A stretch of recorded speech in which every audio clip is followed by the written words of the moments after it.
Welcome to the Board Game Snobs podcast. Critically harsh reviews with a touch of class.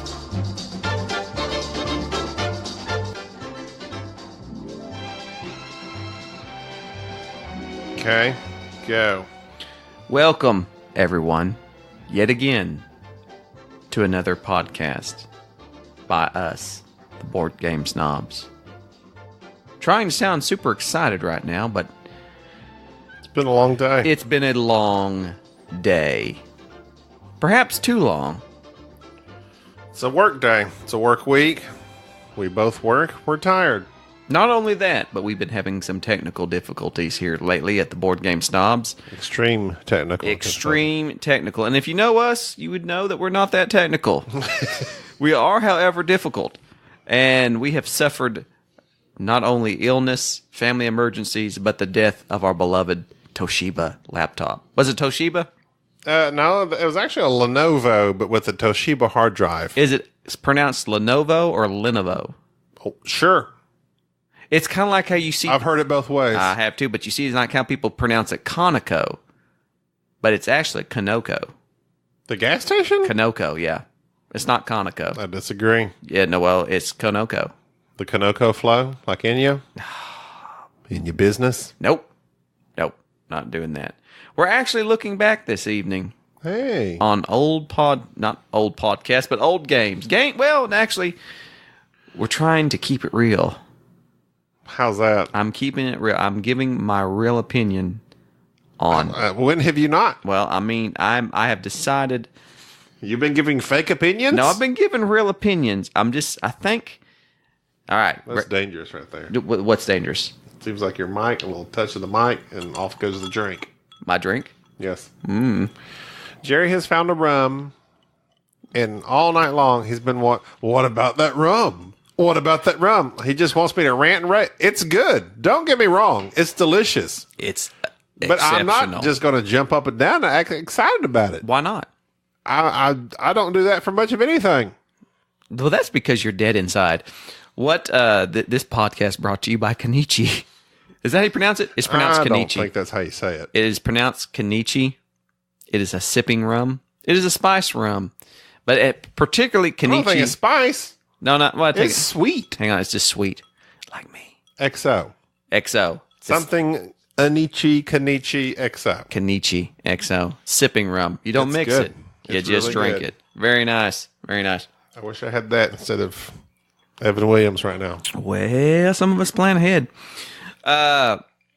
No, my thing is about giving your true opinion on things. I believe that there is a great deal of bias. Stop me if I've said this before. Stop. That's not how that works. Oh, okay. Stop me if you've heard me say this on the podcast. Oh, Since you're the archiver / editor No, / I producer don't / remember. director. Okay. I don't remember what we talked about last time. I think that there have been a lot of reviews of board games that the reviewers give a middle of the road, it's good, it's okay type of review. For whatever reason, I believe that, and I'm not saying any names, perhaps once I finish my Kenichi I might, that reviewers will give very middle of the road reviews to games so as to not offend perhaps the audience, perhaps the designers, companies, etc. Well, I mean, in general, people want to be nice, No. but that doesn't help the consumer. But it's not. difficult because there's such a wide variety of players and games they like to play. So what I don't like, you might like. No. But we are not here for that, and that was pretty much status. Like, as Board Game Snobs, we started off like, we will either tell you to buy the game or don't buy the game per us. Per us. If you have liked the things we have talked about, the Which games you we've played, should. Go ahead. I agree. Okay. I believe we are in tune with what's good. Yeah. But I'm biased towards us. yes. I towards like myself. us. I like us. I like me. I particularly like me. Oh, we know. I know. You're very proud of yourself. Speaking of which, Gold West has got a reprint. Gates of Lil Yang got a reprint. You're welcome. Thank you very much. Chinatown coming up next. I heard that. I You're heard welcome. that from the grapevine. Well, anyways, so have I bantered enough? That's just a few minutes. I'm going to go back to our problems, our issues. Nobody cares about your problems. I don't when care this comes about out my 3 weeks problems. late, I want them to understand. They don't care. All right, fine. You know No. what? You know what? No. I'm done. I'm done. They don't care. Go. They don't care. All right. Well, actually, one does care because one of our lovely listeners assisted us by actually sending us a laptop.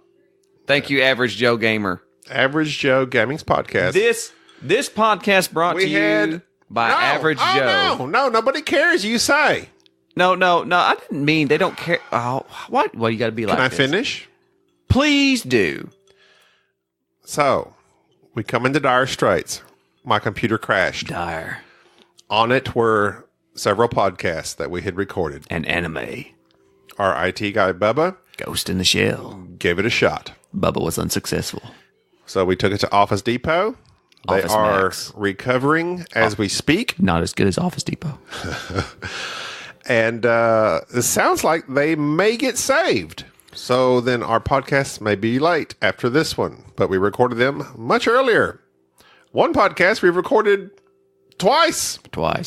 Technical difficulties first time, the second time the computer crashes. I think technically we recorded 3 times because you deleted one, it crashed one, and then once we started it but ended up not talking about it.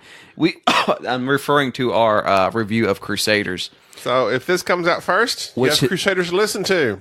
Coming up next. Historically, there were 3 Crusades, so it's there you go. Well, but anyway, so my computer dies, and note to self, back up to a cloud drive immediately. Back it up. But anyway, we didn't back things up as we should have, and it's dead. But hopefully it's been recovered. If not, you'll hear this podcast, and then you will not hear our Crusaders podcast. But if it is successful, then soon after this podcast, the next week, hopefully, will be Crusaders. We thank you, Average Joe Gamer. What was his?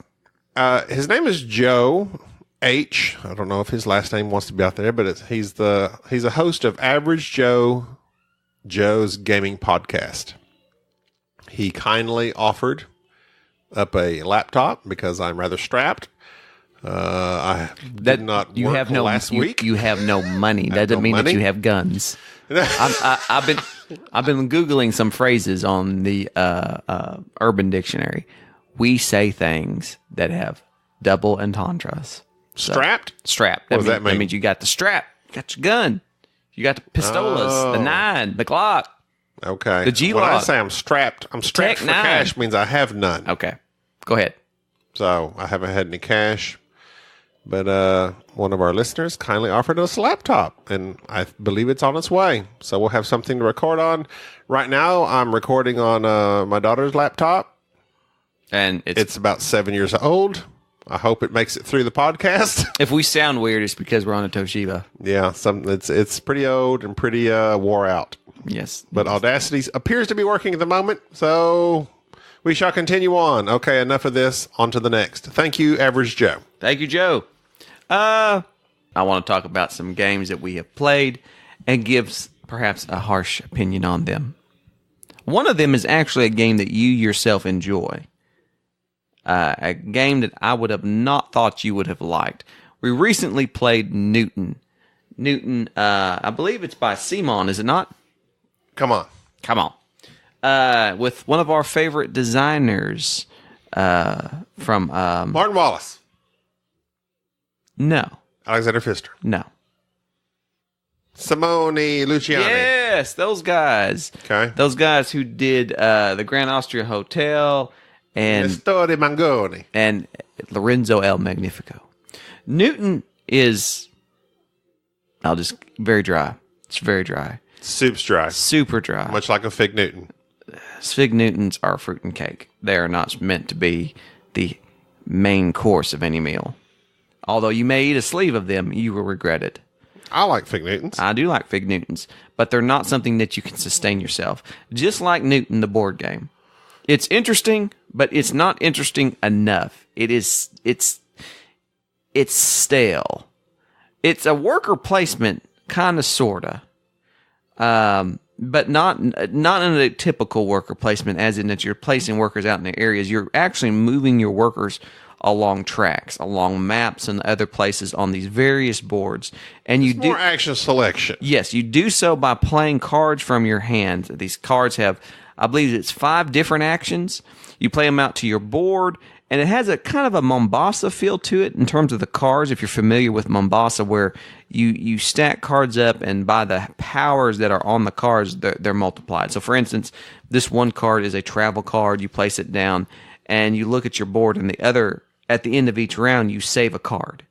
And so you may save that travel card that round. And so now you permanently have the ability You have a times 1 travel. Yeah, plus 1 travel. And so next time you play a travel card, you count up all the travel icons, and now you can move 2 spaces instead of 1, or 3 spaces instead of 2, and so forth. Like a deck builder. It's very much like a deck builder.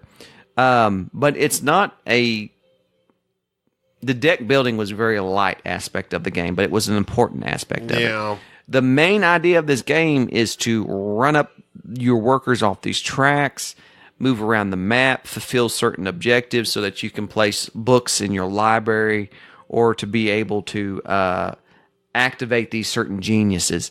The reason I'm having trouble explaining this game is, one, is that the theme is non-existent.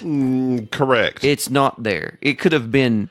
There's several boards, several tracks. None of it really goes together. It's just mechanically put together that way. Right. So once you learn the game, you know what to do. But the theme of Newton, there might be... Is there any text on the cards? I'm trying to even think. No, there's not. So you have these creators, these... the genius cards. There's like several different people that were like geniuses back in the day. Right. But yeah, there's no context. No. And nor is there any idea of like what you're like. There's a little board that's like you're inventing things, you're moving up and around, and it's not thematic. It's not thematic. It just to not delve into it. It is not thematic in any way, shape, or form. But to be honest, let me be honest, please. Go ahead, be honest. Neither's Mombasa. It's the same thing. But you like Mombasa. You're just running up tracks, playing cards. None of it really means anything.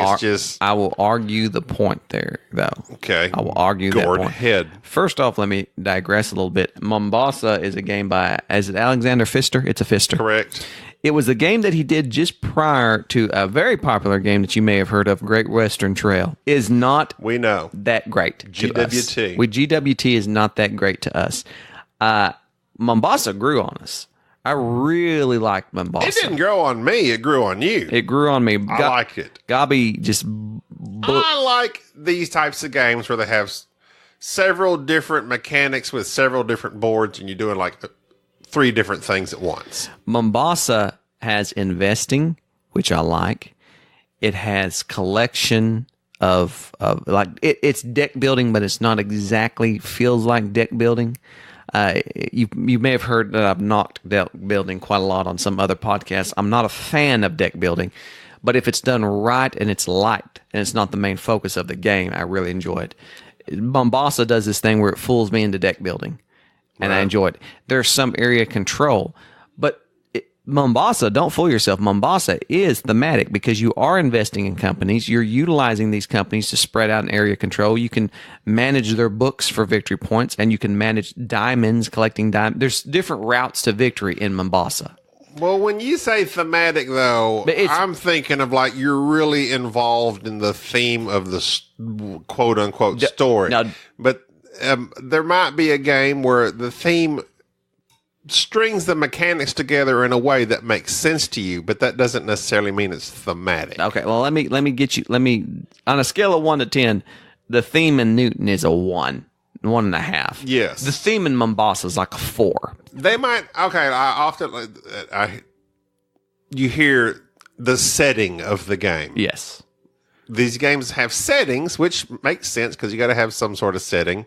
You can't just have bland boards out there with numbers and move these cubes around and get them. Okay, yeah. So a setting helps, in making somewhat sense of what you're doing. But in Newton, no.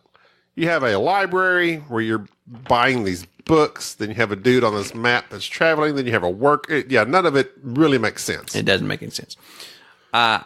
Just to digress again, So much digressing. Mombasa's a good Euro. You should probably check it out. I prefer Mombasa over Newton right now.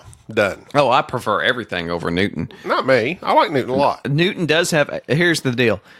This is something that puzzled me about the game. When I first looked at it and read the rules, you can play a solo version of the game. Literally, the solo version of the game is just play the game. Yeah. Because even in absence of the other 2-3 players, it doesn't change anything. Nah. This is a solitary game. Even if you're with 4 people, it's You're just solitary. doing your thing. Newton is bland. It is very bland. I will say that I appreciate, and I'm going to say something nice about it. I appreciate how the mechanics all tie in together very well. Yeah. Like it does what it's supposed to do. I just don't like what it does. Newton is the biggest disappointment from this group of designers that I've had in a while. Newton or Zulkin? Now, we've had this argument once before, I think. We have? Privately. I don't remember it. And I feel the same way about Zulkin. Boy, we're slaying sacred cows. We're talking bad about Zulkin. Everybody loves Zulkin. That's the game with the gears. Zulkin, again, Gear up. at least has a gimmick. The theme is still very light. The one thing I liked about Zulkin is that it is very difficult. They both are in the same boat to me. Zulkin's brutal. Yeah, they're both in the same boat to me. I really, man, if you pressured me, whichever way the wind blew. No. I could say I will Newton. take Newton over Zulkin any day. Okay, you really? Zulkin, the entire time I played it, it was like brutally, like, it was not fun. It was a chore. Newton is fun to me. That's like, there's several different things you can do. However, I think the library is overpowered. It is. In every game I've played. As someone who goes to the library, I've played it I solo. will attest that it is overpowered. It is overpowered. What library you go to? I go to my local little library. Do they have movies there? They do. Can you rent them? Yes. Do you rent them? Very, very rarely. Are they on VHS or CD? They're CDs, but generally when Laserdisc? this is how bad. This is In how Hugo, Oklahoma. This is how bad it is. I generally rent most of my movies from the library, and they're like movies that are 'cause it's free. several years old. That is like literally where I've watched the Grapes of Wrath? No, the entirety of the Mission Impossible series Oh. has been from the local library. Mission Impossible 1 and 2. That's all they've got so And far. 3 and 4. They're hoping 3 gets donated soon. What is 5? Which one was come out here just recently? 5 was Rogue Nation. I don't even know. You mean we're on 6? This 6 was Fallout. Why is there not a Mission Impossible board game? Well done, sir. Why not? Maybe there is. No, there's not. Have you checked it? There's not a good one. If there is, I don't know about it. It's not been checked. What would it be? What would it be? I think it would be along the lines of like Letters for Whitechapel. You're chasing somebody. No. No? Oh, gag No? me with a spoon. What? Who What? says gag me with a spoon? What show was that? I can't remember. Robin Hood. Oh no, that Prince of that's Thieves? cut your heart out with a spoon. Oh. Gag me with a spoon with Cut my heart out with a spoon. That's tough. because it hurt more. Why? Because it hurts more, you twit. That was a great show. What a spoon. There's like dozens of Robin Hood Robin games, Hood. but there's no Mission Impossible games. Robin Hood and the Merry Men. Wasn't that a new one? Yeah. I wanted to play that. I haven't played it. We'll do it at BGG. Mission Impossible. That would be a good IP for a game. But what There's was lots of spy games that we have tried. What was the one with the dice placement? Covert? Not good. Nope. But that's kind of a theme that I could see Mission Impossible being. Cracking codes. Just have a bunch of Tom Cruise is running a lot. He That's what runs. you gotta do. That's what I'm saying. That's from Whitechapel. Where's No, Tom Cruise at? He's running around. He's Have a little running. Tom just running. Yes. He's running, jumping up on And, people's couches. Yes. No. Excellent. It would have to be a game where. No, what's that Temple game? Oh, Temple Runner. Is it Temple Runner? Oh, Where you're running it like it's a time you roll the real-time game? dice. I can't remember. It'll come to me here in a That second. could be a Mission Impossible. No, I don't Tom want Cruise that. running game. Here's what. First off, if He is an excellent runner. he's in excellent shape. for 50-something years old. Yep. And they're making Mission Impossible 7 and 8 back to back. Are they? Yes. Oh. Back to back. That rascal can run. I wish I could run like that. He runs so straight up and with such determination. He does. He does. I'm like, that rascal knows where he's going, and he's going trying to get there. He's going to make it. Of course, with Simon Pegg in his ear, telling him where to go, That's what left you to need right. You could be the Simon Pegg. You could just be yelling at some guy. That's all I can You're do. doing good, Jerry. Run. You're sounding a little winded. Pick it up. The I would go back if I was going to Favorite Tom Cruise movie? Ooh, wait. Are we all right? Since the banter section was not that good. Re-engaged. I will allow this. Best Tom Cruise movie. Man, he has quite the Tom library. Cruise has had quite the life in movies. Top Gun is up there. Man, that's good. It's super 80s cheesy bro But stuff. still, it's but good. It's so good. Danger Zone. Is it Righteous or Unrighteous Brothers? Those are the Righteous Brothers. Totally, they're not the Unchained Unrighteous Melody. Brothers. The Unrighteous Unchained Melody. That's it. That's my wife's favorite it's not song. the Unrighteous Brothers with the chained melody. No, it's the Righteous Brothers with the Unchained Melody. That's my wife's favorite song. It's a good song. It's a great song. It's a good song.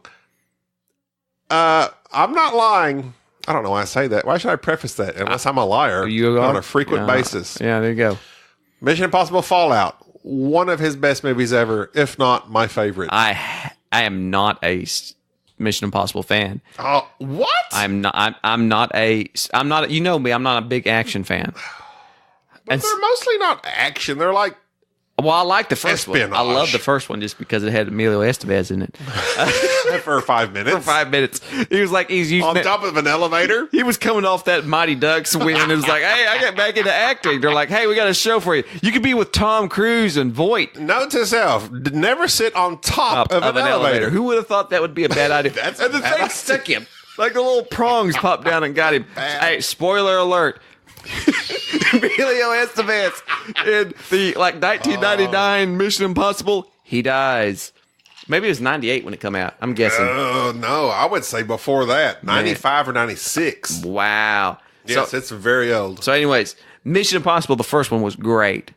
I found it boring. I really liked the last Mission Impossible, the Fallout. Fallout is the last 20 minutes of Mission Impossible Fallout. Made me, is one of the most intense 20 minutes I've had in a movie going experience, other than maybe since Driving Miss Daisy. The Quiet. All right. The original Mission Impossible though was about selecting a team and going out and doing something that was apparently impossible or improbable. That's why I think you could design a board game that was like that. You select your team, you select your equipment, you go out and you do a mission that is almost incredibly impossible. It would probably have to be a co-op game, naturally, which like a cooperative. Oh, which would kill it. Said. That would kill it for me because I don't like co-ops. But it would be fascinating to have for someone to pick up that IP.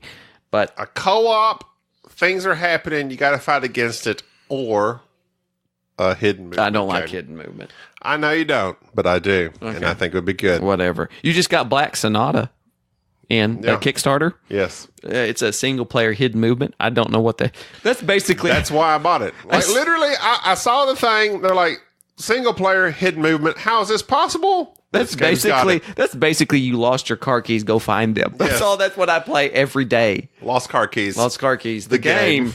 Done. I bought it. All bought and sold. Good for you. So our opinion on Newton to fast forward back.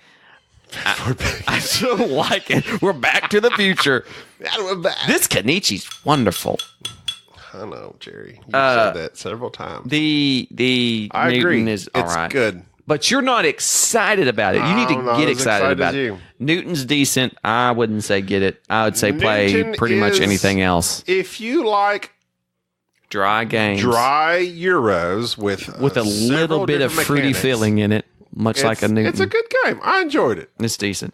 I want to talk about a game that we talked about on the last we talked about the podcast that was on the hard drive that crashed. We talked about our love for Yokohama, right?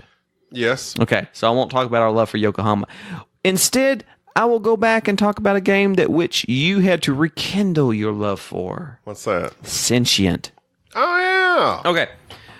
last year, Renegade Games put out a game called Sentient, Sentient. The reason I spell it is because Gabi, while I was at BGG convention, he was demanding that I play this game, and I could not understand what he was saying, and I had the hardest time trying to find Sentient.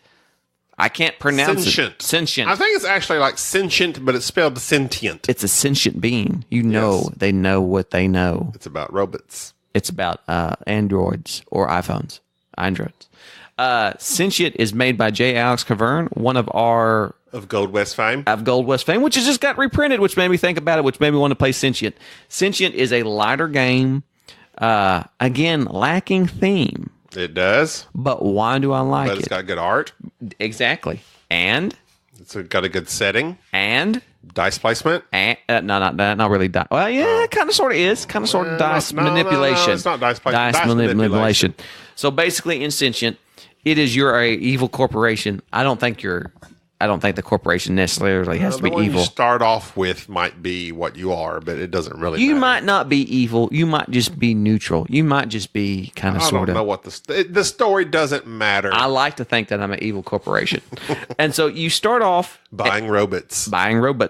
And you have these five dice that are rolled out and placed out in front of you they're locked in, and they're of course 1 through 6 different colors, so you'll know you can be where they go on your little player board. And then 4 cards are placed out in front of you, and then you have 4 of your little agents and their assistants. And what happens is that you're placing your workers out above these cards to claim the cards. You claim a card, another one comes out in its place. You then have to place that card. You have to slot it in or activate it on your player board, and basically, the card has requirements, so it will say something goofy like the dice on the left of the card has to be even and the dice on the right of it has to be odd. And if this is true, if you can put this on your player board and that be correct, it locks the card in and you get the victory points. The problem is that there's symbols on the cards that change the dice.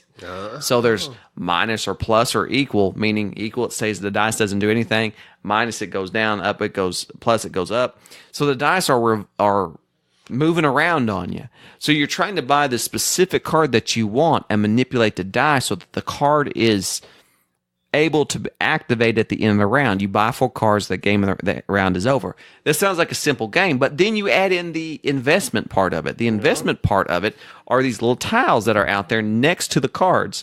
After the round is over, everybody looks out, they look at the agents, and they see which player has the most agents or assistants out there, and whoever has the most in that little sector gets that.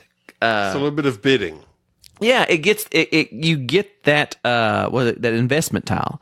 Right. And so the way the game ends is that however many investment tiles you have, you multiply that by that type of card. So if I have 3 investment tiles and I have 3 industry tiles. All like and 6 like industry information, military, transport, something. And so if you have 3 industry tiles and 6 industry cards, 3 times 6, that's your score for that one. And you go through. Very simple. So as far as that's concerned, the scoring's they're just multipliers. They're just multipliers.